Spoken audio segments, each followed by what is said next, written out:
This broadcast of Cultural Caravan is paid for by Cultural Caravan Productions Incorporated.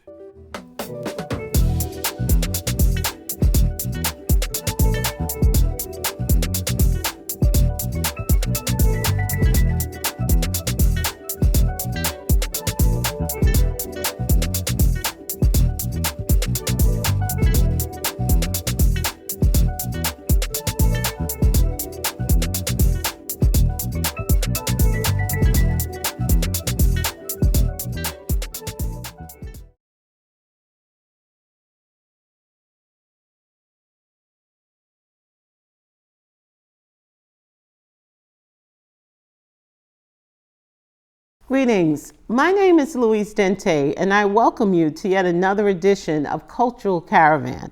On this edition is a special as we talk about the importance of maintaining that father-child relationship. And we're joined by two special guests.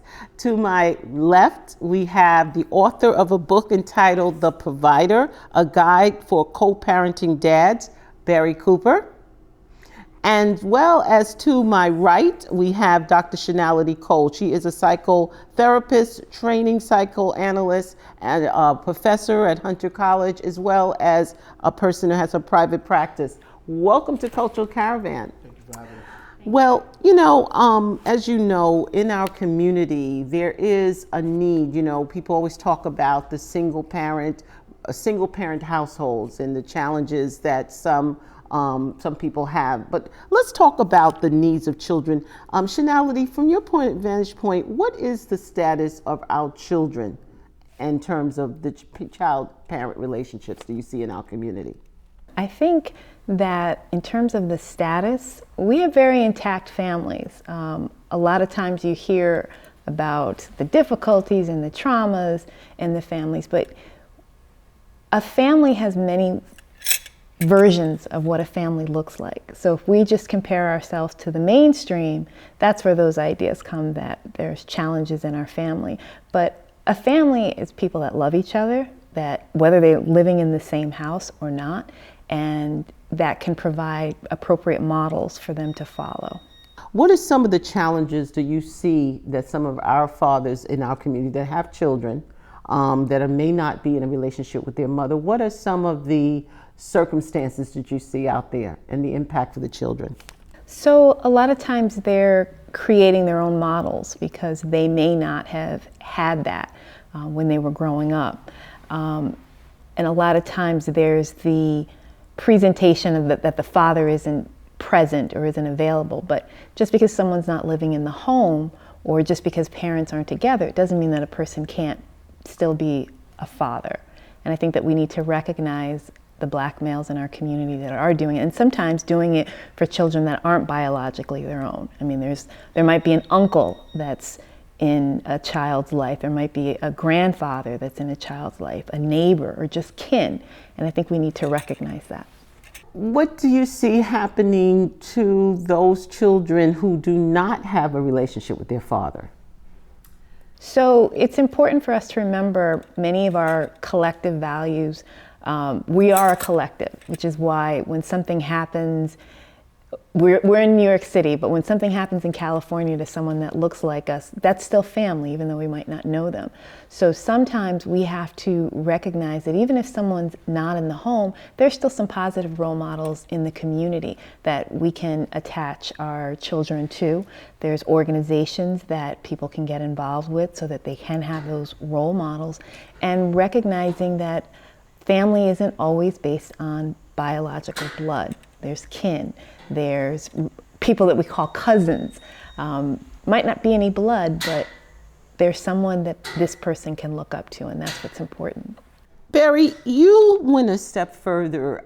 Your book, The Provider, really kind of guides, and you start off with the book talking about your experience. First of all, what encouraged you to write the book?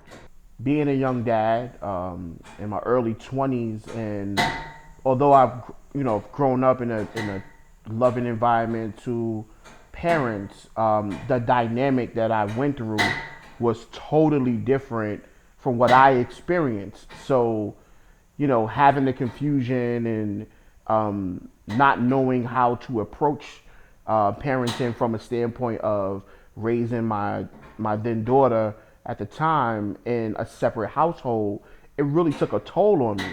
So what was once like me kind of like just putting my thoughts on paper metamorphed itself into me creating this collection of just kind of like thoughts and ideas on how fathers to be or fathers who are actually navigating co-parenting space, we do it in a way where we can stay as present as possible.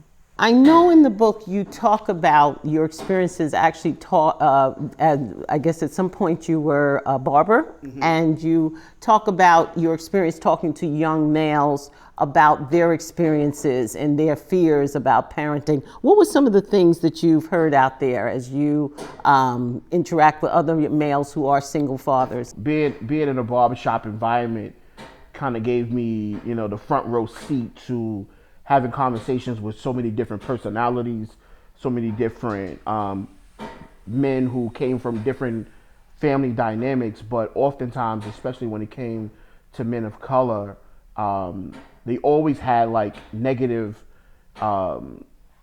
ideas around what it meant to be a father. Like oftentimes, if a dad brought their kid in, like, oh, I'm watching the kids or I'm babysitting, and those notions of being detached from, being a father, and I guess it comes from, the household, and a lot of young men, particularly, they don't feel like they have that right. They don't feel like they have the connection all the time because of the adversity they have to go through.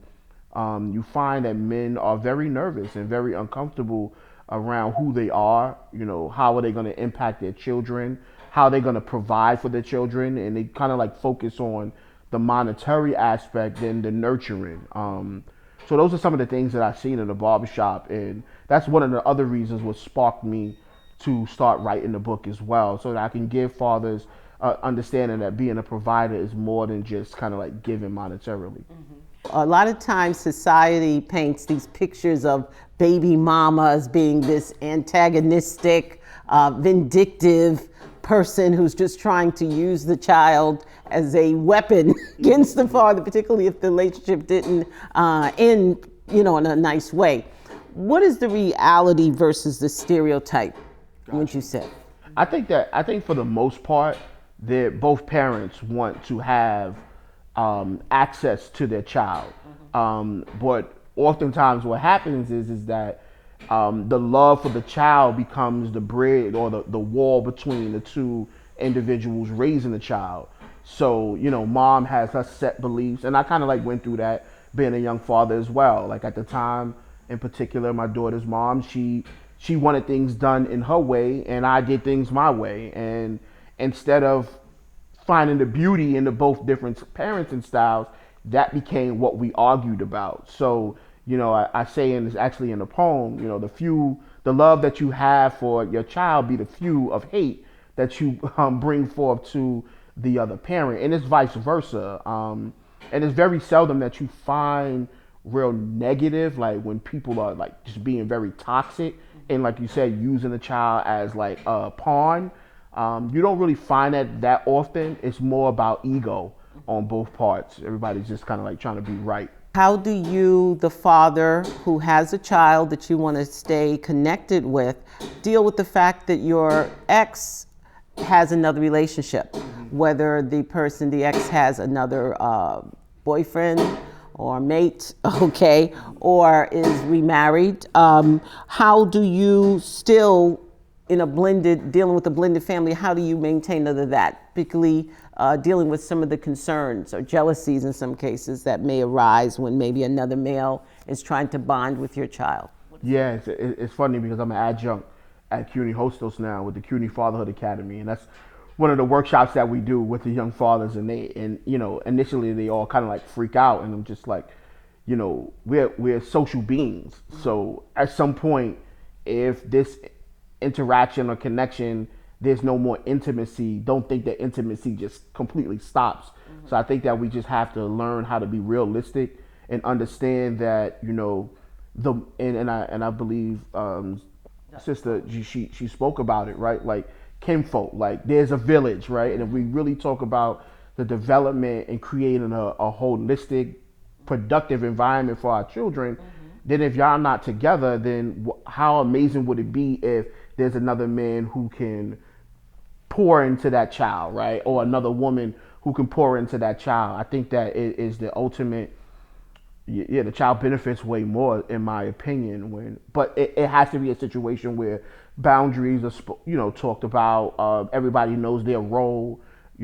As long as people are not trying to like overshadow the biological standpoint of a parent. What do you say to the male who's saying, look, I don't have, I don't have a steady job, but I want to see my child, and my baby mama is, threatening me, taking me to court.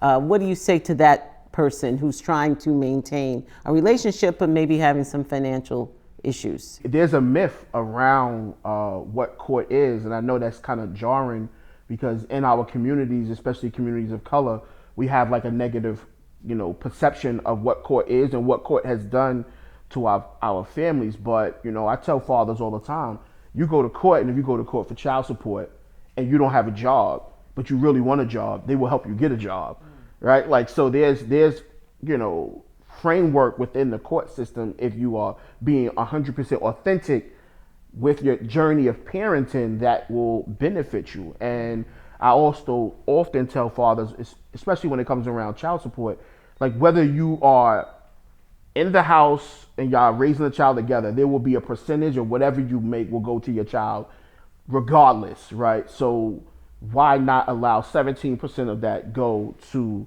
the child? Even if mom does whatever she does with it, as long as your child is taken care of, right? That is the biggest thing. And it's funny when they give me pushback, the first thing that I ask them is like, will anybody die for your child? And everybody raise their hand. So it's just like, if you're willing to do the ultimate, then why not create a space that can be of abundance? Because you're going to give anyway. You're willing to sacrifice your life for your child, and you can sacrifice your ego around what court looks like. Like I was in court, child support taken out. I got joint custody through court. So there's things that can work, but you just have to be able to articulate yourself, one. And if you can't articulate yourself, make sure you get somebody who can represent you well. What are some of the things that you feel, particularly for the mothers? We've talked about the needs of the fathers, but the mothers who have single parent homes where you have mothers with parents. What are some of the challenges that some of the women with children have? There's always stigmas against Black women in terms of, here you have a child, because they're not married, it's considered on paper that the father's not in the life, but that's not necessarily the case. I also think it's important for us to remember we're not even 200 years out of slavery at this point. So there's things, you hear in the Jewish community, they talk about the Holocaust and how things have passed through generations. There's not enough talk about how we've had intergenerational trauma pass through over 400 years. And mental health wise, I mean, we're starting to talk more about that in our community. But patterns that we have in our relationships today are related a lot to the relationships that we grew up in. And we have to remember those relationships were passed on from previous generations as well. When we talk about strategies, now you have an organization called the Bro Experience. What is the Bro Experience? So the Bro Experience in the B, the R, and the O is an acronym for Brothers Redefining Opportunity. And basically what happens is it's kind of like creating spaces where I'm always around working with young men from the ages of 8 to 29. What I realized is that they don't really have a space other than the basketball court or in sports or in the barbershop. And, how often that's the only way they can interact. And in the barbershop, there's some level of like macho, you got to be a macho, you got to be a certain type of guy in the barbershop. And I just wanted to create spaces where young men can be as authentic as they want it and not have to have the burden of like what society is pouring on our communities, where they have to become men before their time. And I feel like, their boyhood sometimes has been snatched from them. And even if they are in their early 20s, we create spaces that's transformational where they can be young. They can kind of like reflect and change certain perspectives of what they once had to create something new. So through the organization, we have a summer camp where we work with young men from third grade to eighth. Then we have what we call the bro space, where we go in community developments and we create a space where we work with young men and we literally transform their perceptions and their perspectives of who they are and how they impact their communities. There have been all sorts of perceptions, misconceptions about the young black male, the male of color.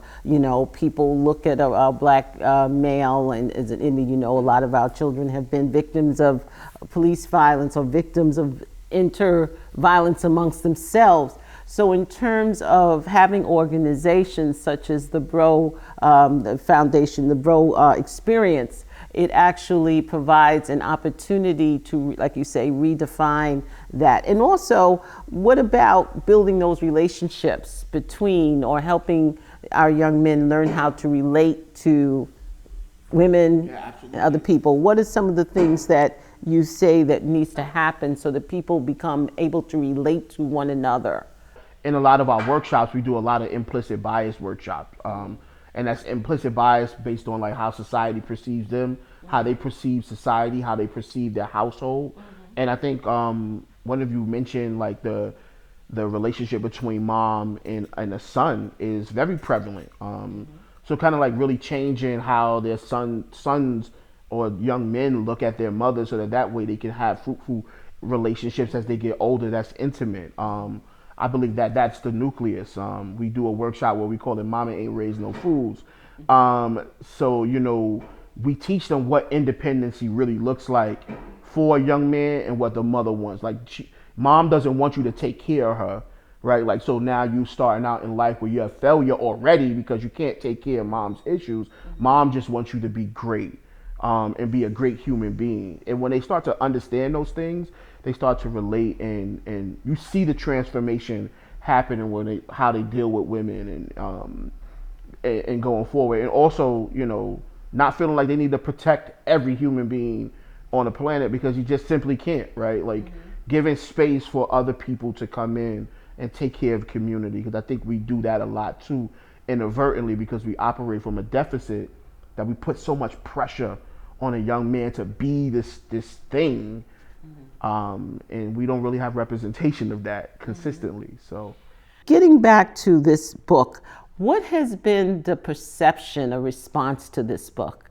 It's been phenomenal. It's actually a required reading through the CUNY Fatherhood Hostos Academy. So all of the cohorts who come through the program, they get access to the book. So I kind of been spoil you with having an audience already of fathers kind of like that we've been working with and turning over. So it's really been great. A lot of the dads use a lot of the tools within it. It's a self-help book, so they have reflection questions in the back of each chapter. So yeah, so I'm actually thinking about kind of like re-putting it out as an audio version and added some of the voices of the fathers that I work with over time. So, but yeah, it's definitely a great read. It's short, to the point for a lot of my dads who don't want to, I say dads on the go, but AKA dads who don't want to read a book all the way to the end.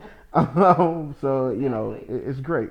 And, as you said, you just keeping the fact that this book is in the universities, it is something that is a tool, is written with the father in mind, because I know there are some men who are very concerned about dealing with the criminal justice system. They're concerned about economics. They're concerned about perceptions. So I think if your book is providing that type of go-to thing to deal with some of these issues that have come up.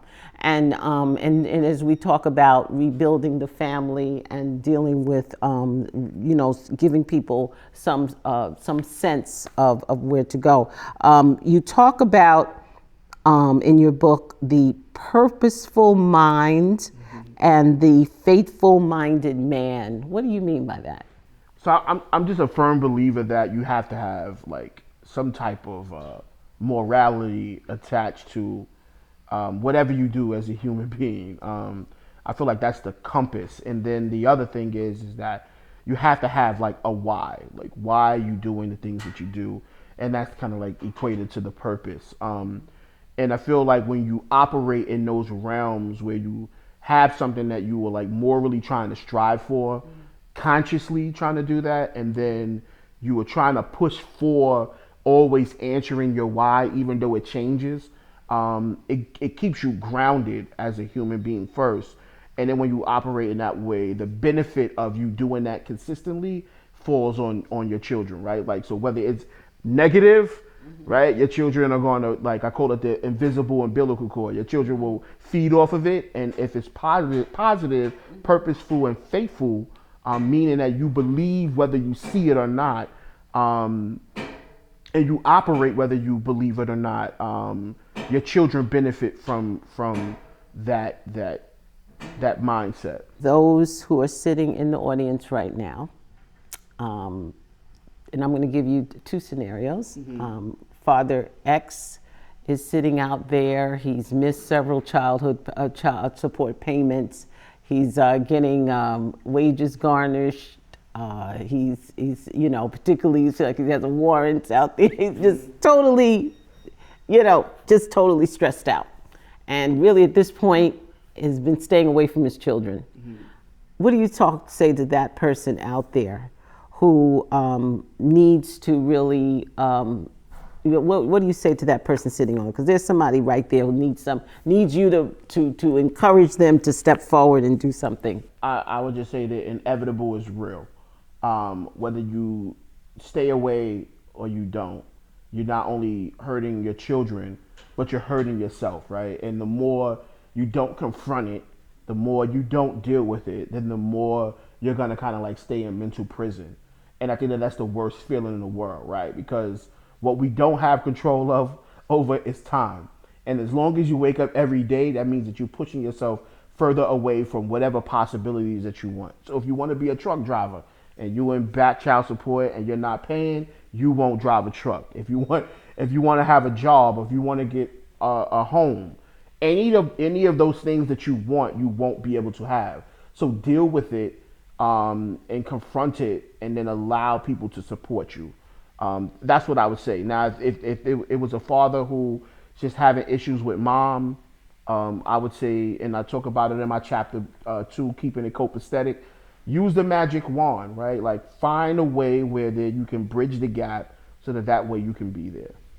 Tonality, in terms of those out there who may need some counseling, that may need to, whether it's that mother out there who's kind of pushed the father outside of the home, decided, no, I'm not letting him in, he's a dog, he's whatever, who's basically alienated the child from, or if not that, maybe saying some very negative things about the father to the child. What do you say to that person, how they can healing? What type of strategies for healing someone who's really been victim of just totally stressed out? Again, we want to think about whatever we're seeing someone exhibit is what's also going on inside. And if that's going on inside, that's the experience that they had. So we want to try to provide as many supports for not only her, but also for her previous partner, and encourage them to see where they can have some common ground, which obviously is the child. And they may need supports to do that. It's not something that they can clearly do on their own, which is why the relationship ended. And recognizing that when we see people exhibiting hurt, it is because they are hurt, and trying to provide a place for them to express that in a healthier way so that it's not so harmful to not only them, but also their children. I wanted to ask Barry, there's a wonderful poem here, and I cannot ask you to leave us without sharing this poem that you have in your book, and I hope that people take advantage of this. So take it away. As I sit in this lobby, the tension between custodial and non-custodial is so thick that you can almost choke off the hate in the air. Lawyers run from petitioner to respondent, trying to keep every client optimistic about their negative situations, while the referees call the shots up in this court, slamming hammers on fouls that are presented, and everyone feels as if the calls are not going their way, but hindsight is 20/20, and there's no instant replay in this game. Frustration so high, forcing verbal shells to fly all over these halls, like 50 caliber machine guns, shredding every inch of baby mama's character as she tosses bombs of slander of how much a deadbeat she truly thinks you are. People, this means war. Man fights to maintain his integrity while she feels justified about every sin of this 17%. So we fight to prove who's right, leaving casualties of babies who don't want to choose between their mommies and their daddies. They just want to be emancipated from being emotional property. They just want to love the two people who share the same blood. But it can't be, because mommy and daddy, we can't agree. So those feelings for each other was always conditional. But what about the residual effects of this child has to bear? They don't care who they're with as long as love is in the air. But you see, my brothers and sisters, we allow the burning love of our children to be the heat which fuels our hate towards one another. And broken families become broken communities, which leads to babies having babies and sons becoming men before their time. Older sisters losing out on childhood because mama has to make ends meet but daddy can't because he's too busy adjusting to being this weakened warrior syndrome. Because this one-sided judicial system saw fit that that's all he getting. Now, ain't that something? But what can we do? For most of us, what was one night of passion turned to 9 months of hell. Being blinded by our lusts, she thinking that having his baby will teach this untaught boy how to be a man. And all he wanted was to be in the bosom of a woman who wasn't mama. But now he is stressed with baby mama while our kids endure the drama. Damn. For those out there who wish to reach out to you, whether to get a copy of this powerful book or to connect to some of your other works, the Bro Experience, and I know you have a forthcoming child's book coming out, please give us some contact information. Broexperience.org. All of the emails and everything is there. If you want to follow me on social media, it's Coach Coop _. That's Coach COOP _, and you will find a lot of information as well. And Dr. Cole, how can someone reach you if they have any questions? Sure. I can be reached at Dr. Cole now at AOL, literally. And the contact number also is 917-460-7075. I hope you've enjoyed this broadcast, and we continue to encourage you to tune in, to write, and to tell a friend. And please visit our website at www.ccptv.org. But until next time, Louise Dente saying thank you.